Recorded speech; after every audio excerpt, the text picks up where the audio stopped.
Welcome back. And we right now have to cover another vulnerability for Windows. This vulnerability is called BlueKeep, and it came out in 2019. This is a remote desktop protocol or RDP vulnerability, and what is so special about it? Well, as it says right here on this page, this latest RDP vulnerability could allow hackers to remotely run code at the system level without even having to authenticate. In other words, any unpatched Windows system from XP to Windows 7, so these are our targets, with an exposed RDP port is a potential target. So this is a serious vulnerability. Matter of fact, many people link it to be as high vulnerability as the Eternal Blue was, which we already covered and which came out in 2017. We can read more about it right here, but as usual, our most important thing is to see how we can exploit it. You can go to this page if you want to find out more about the BlueKeep vulnerability. It even gives some code examples as to what the vulnerability was and how it got patched. Down here, we can see what systems are affected. We got Windows 7, Windows Server 2008, Windows Server 2008 R2, Windows Server 2003, Windows Vista, and Windows XP. Exploit potential, it is a remote code execution, as the Eternal Blue was, and number of potential victims are around 1 million. Now, for this attack to work, there is one thing that needs to be enabled on the target system, and that thing is port 3389. Now, this port 3389 is used for remote desktop protocol, and it is often used inside of big and large companies. You will most likely never see it on home devices, unless it is purposely enabled. But in order for us to be able to exploit it, we must enable it on our Windows 7 machine. So what I'm going to do is go to my Windows 7 machine and open the Cal Linux as well. In order to see whether it is enabled, we can use our regular good old nmap, so we can type sudo nmap-ss 192.168.1 and let me check the IP address. ipconfig.8. Perform the scan on your Windows 7 machine, and in just a few seconds we should get results of which ports are open. And right here we do not see port 3389 being open. This means this target is not vulnerable, because that port is closed. In order to make it vulnerable, all we need to do is open the remote desktop protocol.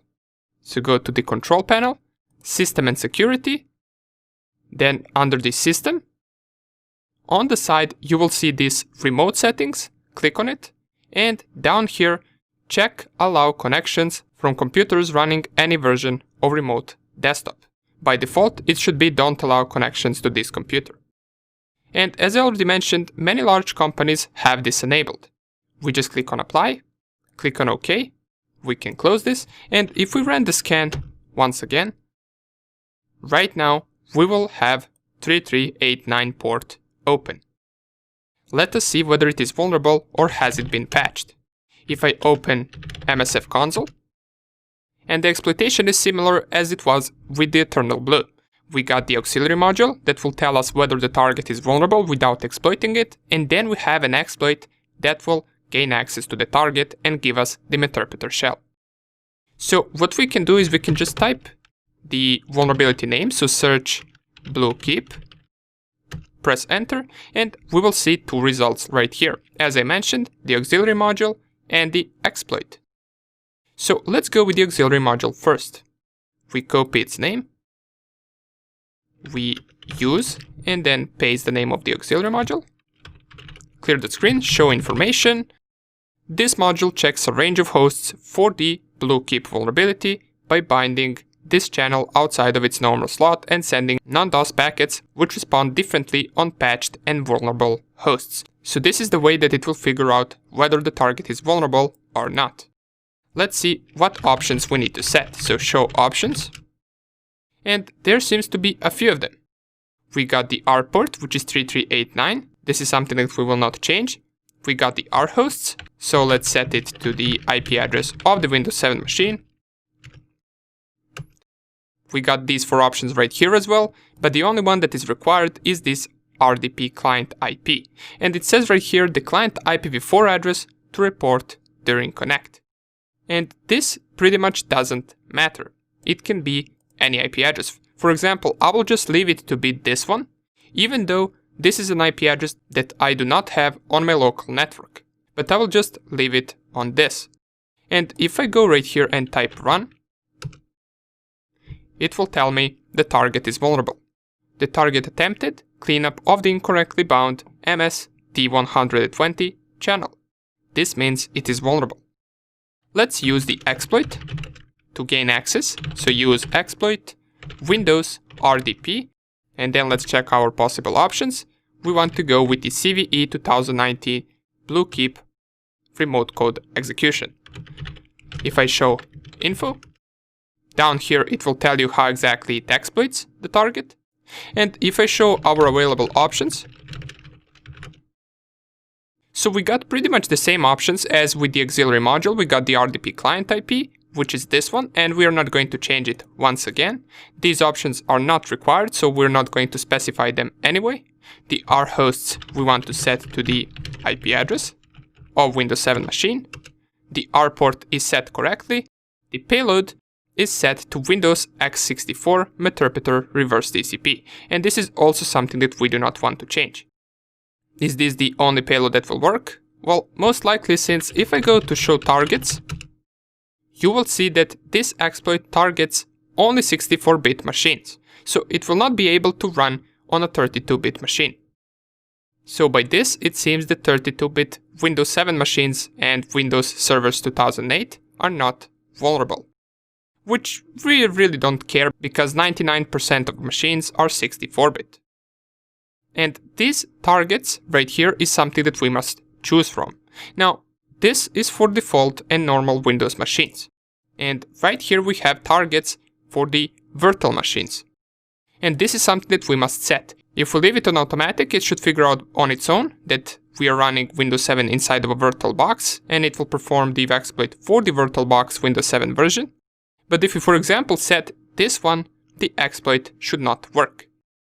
So we must set the target to 2, in case we are running the Windows 7 inside of a virtual box. If we were attacking a regular Windows machine that is vulnerable, we would set 1. If we were attacking a virtual machine from the VMware station, we would set one of these 3, and we would set these 2 accordingly as well. So let's triple check our options. Everything here is set. The payload is a 64-bit payload, which is good. And the target is Windows 7 inside of a virtual box. Great. Let us run the exploit. It tells us that the target is vulnerable. And in just a few seconds, we should get the Meterpreter shell opened on that Windows 7 machine. And after 30 to 40 seconds, here it is. We got Meterpreter session 1 opened on the target machine. If I type get user ID, it will tell me that we are system. Once again, the highest privilege account on that target machine. We can perform the commands as usual. Enter the shell, type hostname, we are test2 PC, ipconfig, gives us the IP address of the target machine, and all of these things that we're already familiar with. Great, another Windows 7 vulnerability covered. So, what is the important thing that we learned from this video? The vulnerability is called BlueKeep. It is a critical RDP or remote desktop protocol vulnerability, and in order to exploit the target, it must be an unpatched 64-bit Windows XP to Windows 7 machine, including Windows Server 2008, and it must have RDP enabled and port 3389 open. Where are these machines most likely to be found? In large companies. So once again, most likely we will not see these types of targets in home networks. Okay, great. Now that we covered Windows 7 vulnerabilities, time to go on to exploit Windows 10 machine. See you in the next video.